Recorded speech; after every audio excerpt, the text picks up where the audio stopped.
De retour aux commandes du 13h de TF1 depuis plusieurs semaines, Marie-Sophie Lacaro s'est confiée au micro de l'émission Accès Direct sur France Bleu pour évoquer son métier de présentatrice de JT. La journaliste a notamment expliqué comment elle choisissait ses tenues qu'elle porte à l'antenne.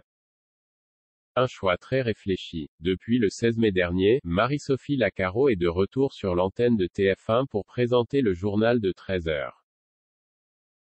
La journaliste avait dû s'absenter pendant près de 5 mois à cause de problèmes de santé.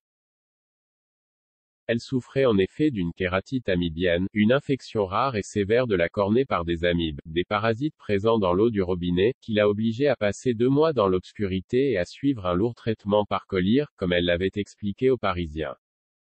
Mais la présentatrice est désormais guérie, même si elle a décidé de se passer de lentilles de contact, l'obligeant ainsi à présenter le JT sans prompteur car elle ne souhaite pas porter de lunettes à l'antenne. Et ce mardi 28 juin, Marie-Sophie Lacaro était invitée dans l'émission Accès Direct sur France Bleu. Pour l'occasion, la journaliste a livré quelques confidences sur les tenues qu'elle choisit de porter à l'antenne. Malheureusement, je pense que les premières secondes où on apparaît, on est d'abord commenté sur notre maquillage, notre coiffure et notre tenue. Une fois que c'est passé, on nous écoute. C'est vrai que c'est regrettable, mais c'est un métier d'image donc on l'accepte, a déploré la présentatrice, qui estime également que les femmes sont davantage jugées sur leur apparence que les hommes parce qu'on peut se coiffer différemment en fonction des jours et qu'on peut s'habiller avec plus de variété que nos confrères masculins.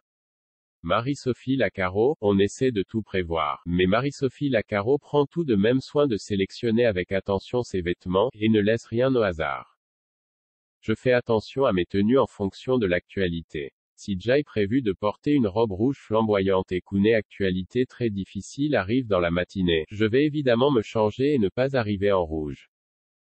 On essaie de tout prévoir, a indiqué la journaliste, qui tente ainsi d'éviter toute polémique inutile, comme ce fut le cas avec Audrey Crespo-Mara en 2017. Cette dernière avait en effet provoqué des réactions virulentes après être apparue dans une robe rouge pour présenter une édition spéciale du 20h de TF1 consacrée à l'attentat survenu à Barcelone.